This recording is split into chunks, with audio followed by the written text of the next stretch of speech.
Medrano. Welcome to Over the Fence. This is, I think, our 9th episode, and so we are very happy that you are joining us today. You are the owners of 1962 Barber and Beauty, as well as Escondida Speakeasy, and I am just really happy to be here with you today. This is the first opportunity that I've actually had to meet you. I've been saying forever, I've got to go by there because this is just such an incredibly cool concept. And, you know, days turn into weeks and I just have not had the opportunity to come by, and then, you know, COVID happens. And so I'm really happy to be here with you today and excited to hear about your journey to this incredible place. So I'll let whomever wants to begin and kind of tell our audience how you ended up here in this specific location, because I know this is your kind of your reinvention or your actual second location here in Kerrville. So whoever would like to start. We got to back to Kerrville. We grew up here, and so we moved to Austin for about 8 years, and that's actually where our business started.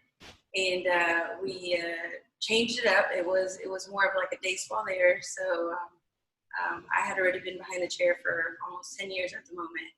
And then he decided to go to barber school, and then I went short after he did.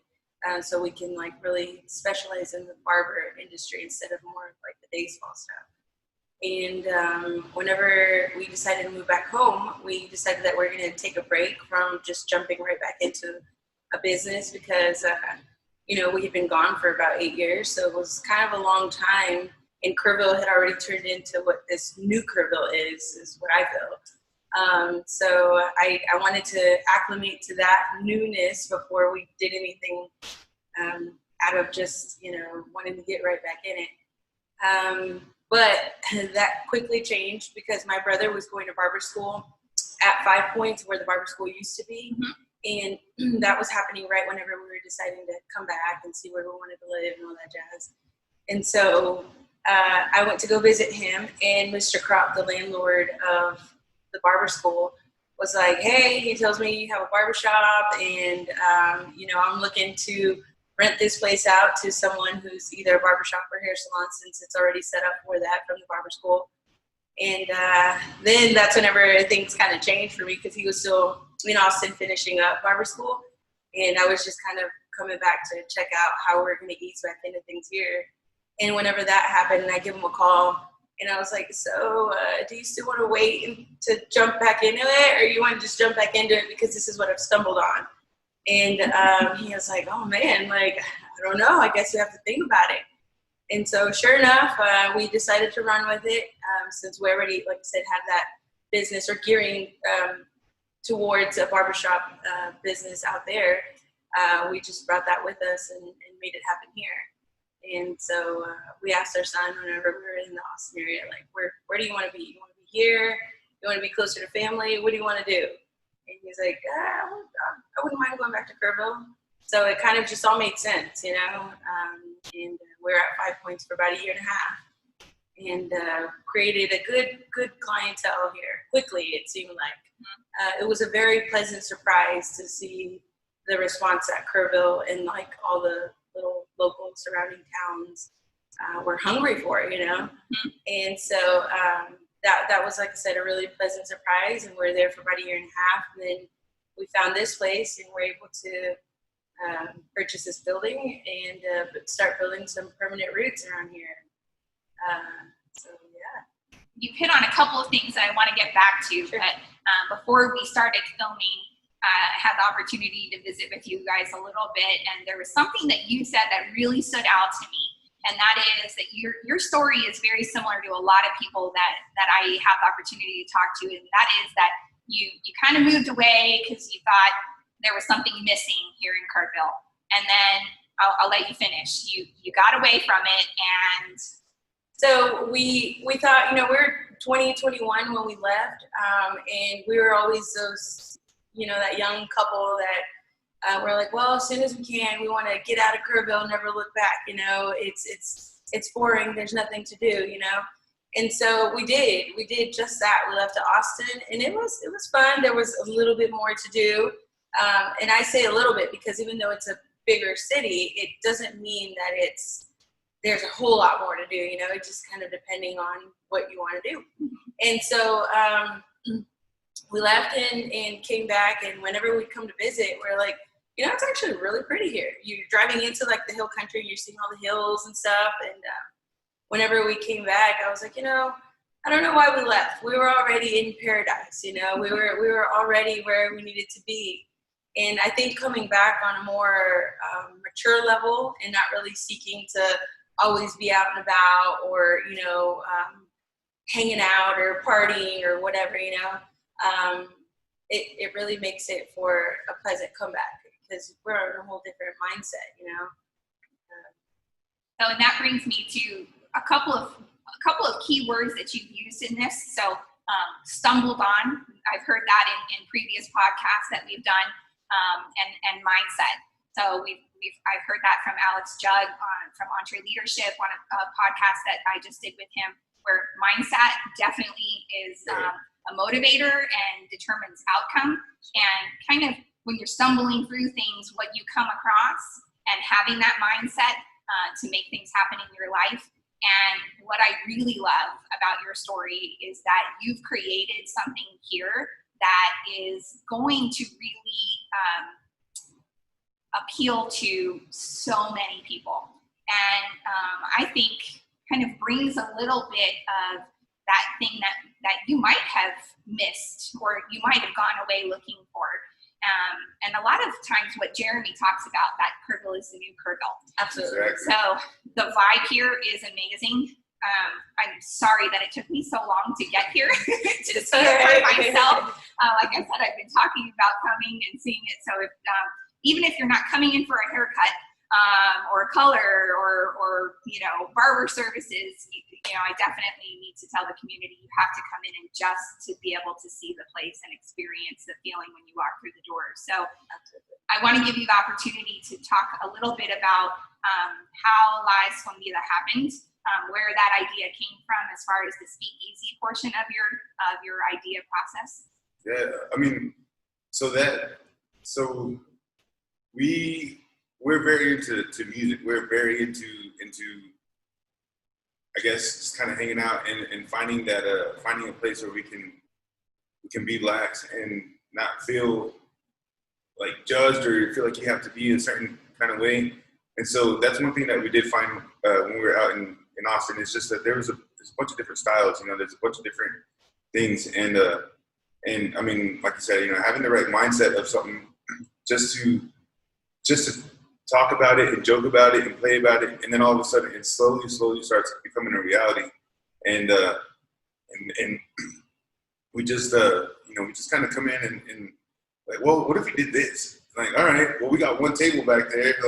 Like that's where we eat lunch, Like, oh man, it'd be cool to kind of have like a little bar back here. And I had on some of your previous podcasts, people have said, that they get different, they get different ideas from different people, from clients, from other professionals, from and people start kind of mentioning this and that. Oh man, I should throw a poker night, and we're like, no, I don't know about all that, not just yet. But at the same time, we just kind of started seeing the potential of what it could have and what it could do, and it just, in our previous surroundings and the stuff that we have learned, not just from being in the big city, but even here locally, seeing what people have done with what they have, and people grow businesses here left and right, and it's some of them, they grow to be something huge.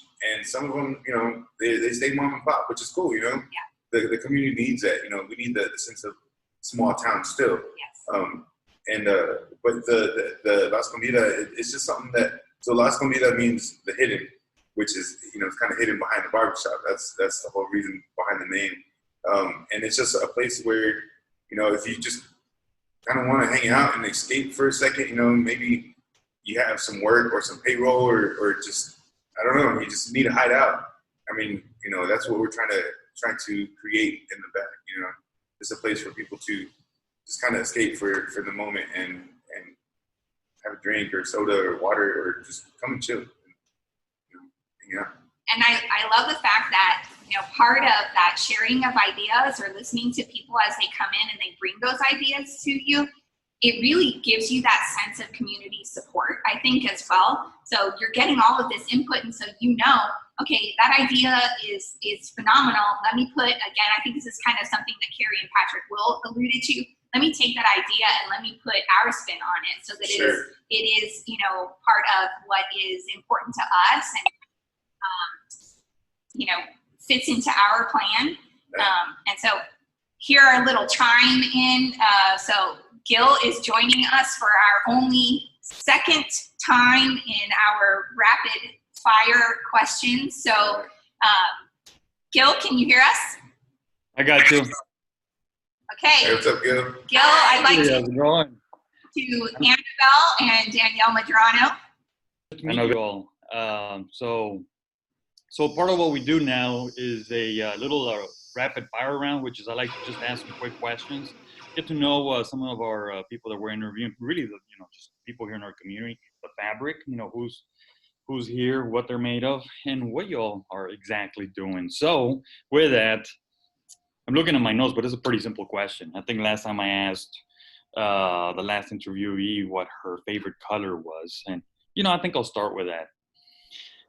What's y'all's favorite color? Man, it's red, white, and blue. The Barber pole, man. Oh, interesting. I have not had Lifestyle, that response man. yet. We gotta get Good answer. Anabel. Mine was red for a long time, but here lately I've been steering more towards yellow. So I would say yellow. Shall I ask why?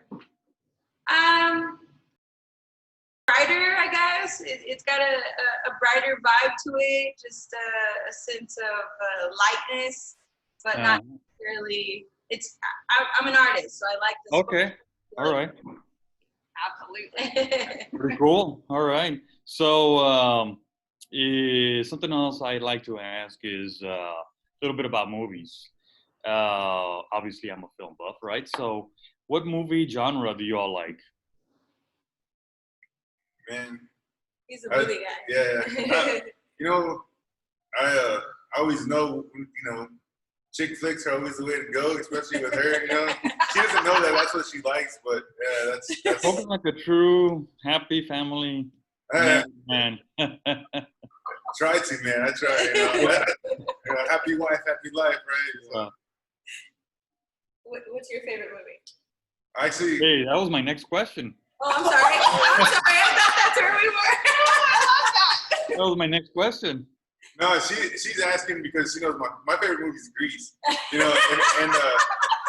it's just honestly, man, it's the style of the hair, and it just I don't know, it's just the style that it takes place. That's my thing. But she always gives me a hard time for that, So. Yeah, I was not expecting that answer from you, then. But we'll go with that one. We'll go with that one. Anabel, how about yourself? Favorite movie genre, and might as well. What's your favorite movie?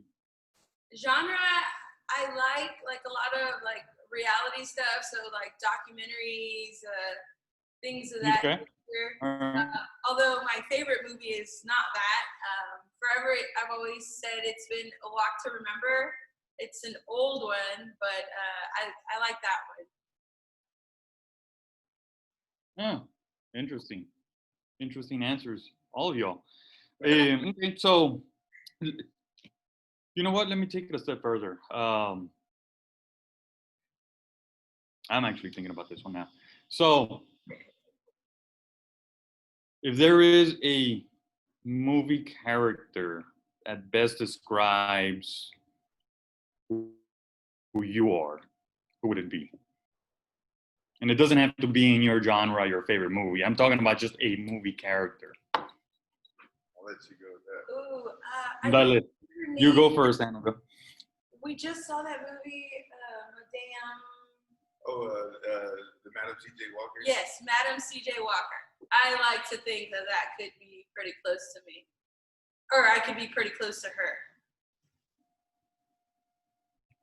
I'm gonna have to look that up. I don't know that I don't It's know that awesome. character. Okay, I'm gonna have I'm not in my head, but it doesn't mean that I know who he is. Okay, so I am also going to look that one up. I'm intrigued now. Really good. It's on Netflix. Yeah, it's a series on Netflix. All right, cool. I like it. Daniel. You go Man. by Daniel or Daniel? Yeah, either one, man. Okay, all right. It's geez, I don't know, man. That's I would like to. I don't know. It's not an acceptable answer. I was gonna say, I would like to think of anything that Denzel Washington plays, man. But I don't know. I don't know if I can match up to that character. That's a big name. Yeah. Serious actor.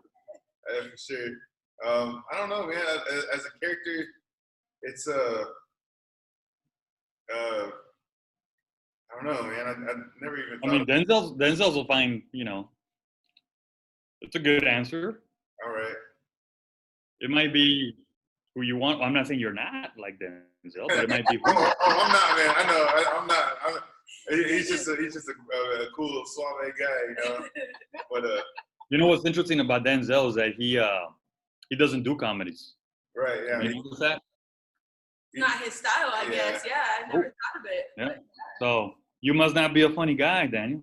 I don't know why he said that. Actually, that's funny. Okay, so I'm gonna move on to a little more serious question. It'll be the last question, and it's more on obviously with everything that's happening. So this is one thing I like to ask, as of late, and I started with asking really my two older kids, one that just graduated from college, and the other one who's in college, and what I told them is you need to prepare yourself for this question because it's going to be asked of you. Unfortunately for your generation, right? And you all are young enough that it's probably going to be the same, which is, what did you do? And this will be more like a year out, looking back. During the pandemic, what did you do? Well, the thing about us is that we're always doing something. We are the couple that has 101 projects going on at the same time. And it kind of goes into a bit of a longer discussion, but we were actually out of town in New York as everything started developing and getting really bad. So we actually left to New York, came back. Wow. Oh. Are you still with us? You're breaking up, but I can piece it together. Okay. So we actually went to New York, came back, and whenever we came back, we weren't shut down by the government just yet, but we went ahead and quarantined for the full 14 days before we decided to come back. Okay. And so we were working on a little flip house project that we had, and we used all of that time before we got shut down and during that quarantine to finish that project. And we were actually able to finish the flip, put it on the market, and get it under contract to sell right before we were called back or told that we'd come back to work. So it really was not too hard for us because it worked in our favor to have time that in reality, because of always being up to something, we don't have a whole lot of time. Yeah. So it was really kind of a blessing for us to have that little bit of a break, even though, the circumstances were very unfortunate, but we tried to look at it on the right side, and that's what we did. Yeah. That's a great answer. Basically, I mean, you kept busy, and in a very roundabout way, you had already been diversified your economic base. Just as you mentioned right now, working on a flip. So that's very interesting. And I think now more than ever, that's what everybody's doing is like, okay, what do we need to do in our business or in our place of work with our family and really in life to ensure that we have some kind of resiliency when we get hit with these economic storms and these hardships and obviously these pandemics. And this pandemic, unfortunately, it does not seem like it's something that's just going to be in passing. It might be part of the way we do business now moving forward, having to prepare for something like that, in addition to a natural disaster. So, to your point, you all were already on a path of diversification. Sure, absolutely. I'll tell you what, man, it was kind of funny, just kind of going back based off of that. I saw this meme on Facebook, and I showed my son, he's 11, and I was like, look, check this out. And it was quarantine goals, right? I said quarantine goals, and it had a picture of a couple that were just kind of like snuggling in bed, just kind of hanging out. And then it had, real life quarantine goals, and it showed the mom or the woman, with some blueprints, like pointing at what's got to go next. And then he goes, that's exactly what I wanted to do. My son was saying that, he was like, that's what I want to do, just kind of hang out and chill. But the boss, she put her foot down and kind of made us do this thing. But it was good, it was good. We definitely took a few days just to kind of try to understand the situation and see what we could do to make the best of it. I mean, 14 days in quarantine is a long time, and then to just sit there and do nothing, it's a long time. Yeah. And whenever we were shut down, whenever we came back and we worked 2 days, and the second day or the first day back, the governor made the announcement that all barbershops and salons had to be closed, for who knows when. And so that night, that the day that we closed, we actually worked till midnight, just kind of making a statement, like we ain't gonna go down without a fight. We're gonna see what we can. I love that. Yeah. We don't know how long we're gonna be closed for, so we just. We end up without a bang. Yeah, and it's just something that it was kind of like an off the wall idea. We didn't think we were gonna actually be here till midnight, and we started telling people like, well, if you can show up at 10:30 p.m. or 11 o'clock p.m. and we're like, wait, what? Like, what? 11 o'clock, 11:30? What are you talking about? I'm like, that's our next availability, and explaining to them that barbershops were gonna be closed. Yeah, and we were not, man. We had people coming in, to the last minute, and it was interesting to see, the support that we got, from the community and from our clients, and pre-quarantine. Pre-quarantine, and once again we went back into quarantine, took a couple of days just to kind of clear our minds of what what the situation was like, was handling, was that we were being faced with, and man, it was super tough, but I mean, you gotta just stay thinking of what the next step is going to be. You can't, in our situation, we weren't really just sitting around waiting for something to happen. We were trying to make things happen, because, sometimes you just you get stagnant, and it's, wow. I mean, hey, you already sound like Denzel. You're ready for your own movie. So, hey, I love those answers. I love that y'all are part of the community, and you are, most definitely doing everything that you can to make this community a more well-rounded and resilient community. So again, thank you from the bottom of our hearts. And that's all I have. They were, they weren't too tough questions, but they're meant to just kind of, do a deeper dive into who Anabel and Daniel Medrano are. So with that, I will check out and turn it over back to Teresa. Sounds good. Thank you. Thank you. Thanks, Gil.